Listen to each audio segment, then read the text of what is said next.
everyone, and welcome to episode number 47 of the Disney Infinity and Beyond webcast presented by DisneyKingdom.com. It is here. We have Roger here live in the UK. We have Abe there in sunny California. Well, an exhausted Abe from E3, and we've also been joined by Travis in the middle of the night over there in New York. Yeah. Okay, guys. So the sun's out here and it's nighttime in New York. Exactly. Yeah. It's 11 o'clock where he is right now, Rod. Middle of the night. Yeah, it's pouring over rain in the UK, so there's a surprise. All right. So Abe, you've had a majorly busy week with E3. Extremely, majorly busy, yeah. So on this week's show, we are going to be talking about the new Saga starter pack and Boba Fett. We're going to be talking about the exclusive figures to the different retailers, and we're also going to be talking a little bit about the Inside Out event that Abe attended, and also E3, and Abe will be giving us a rundown of that entire event. But before we kick off, just want to give a big shout out to our Patreons this month. We've got Ethan over at sorterapps.com and magicbandcollector.com, and also another shout out to the Infinity Museum. James, big hello, big thank you for you guys for helping us out.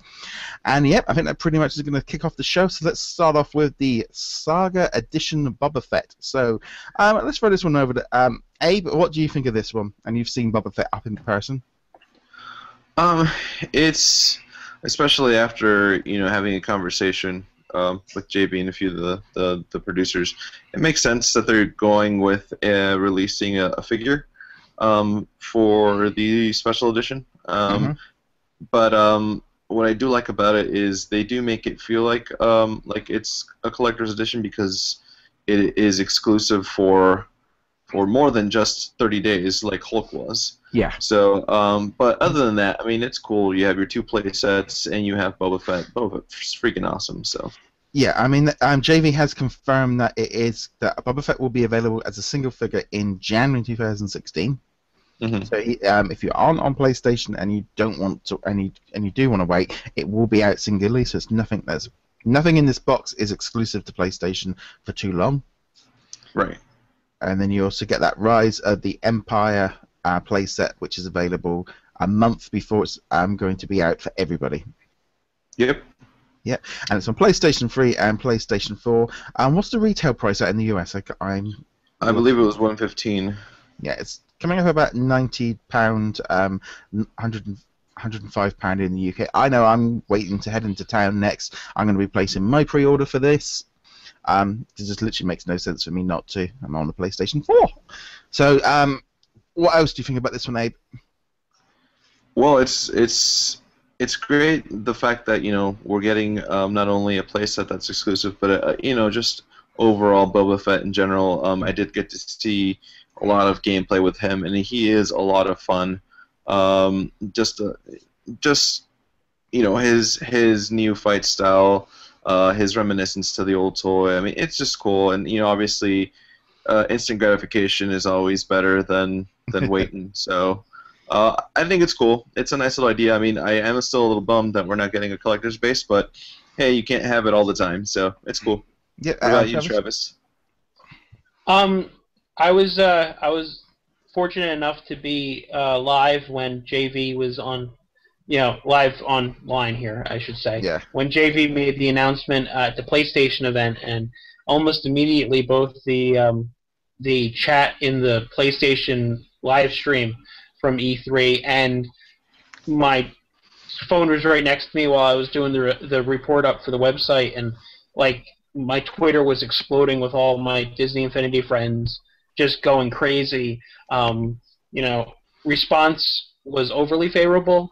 We have a few people that are against the look of the figure, but I don't think they really understand that it's looking like the original action figure with the color scheme, which I personally find great and reminiscent of my childhood.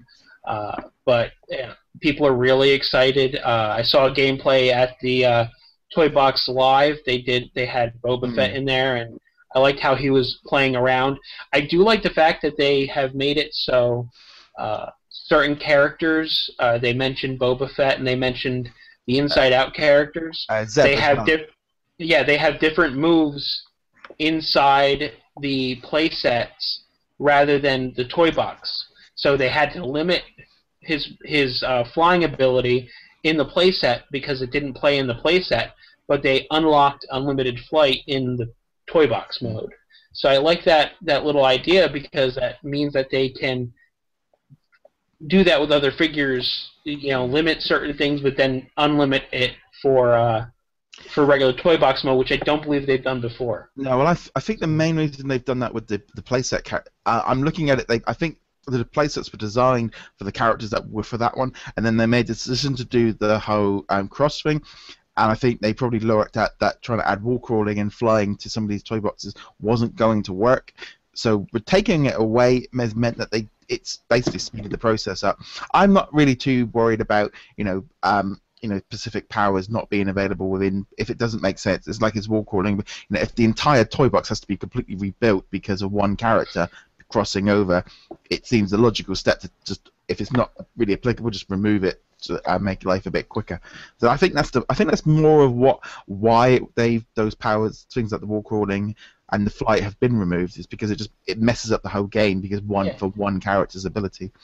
But I caught the recap of the PlayStation E3 conference because it was like 3 o'clock in the morning my time. Yeah, it was some crazy time. Was. I caught quite a few of the presentations over the few days, and that one there, when it came out, JV had so much enthusiasm for it.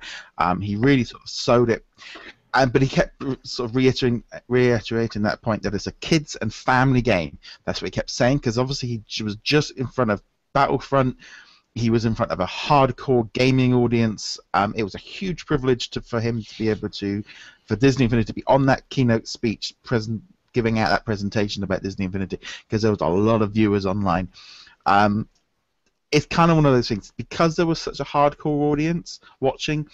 I think you've got some hardcore gamers that would literally just literally turn their nose down at anything Toys to Life, and they're just like, oh, that's for kids, and they just wanted Battlefront.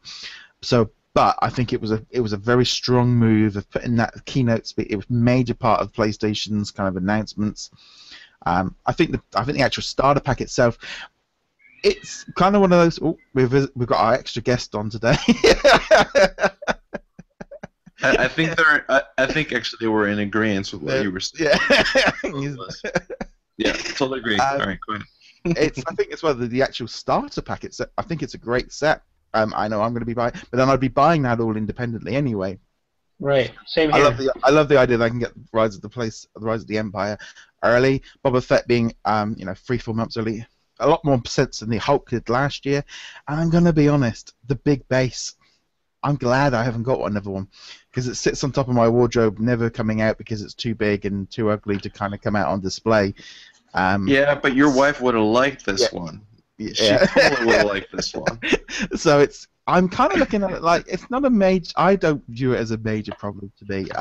I'm quite happy with that. No, it's not a problem either. I mean, I'm just saying, bummer, because it is Star Wars. I mean, if you really think about it, it's Star Wars, and it would have been really cool to have something like that. But I'm going off of what you were saying though about JV. He was very well accepted though. Very much. In fact, so. A lot of people wanted him. In fact, some of the PS execs, I think he was joking around about that, but it was true that they said maybe he should do the whole speech next time because he was so upbeat and excited and he's got personality.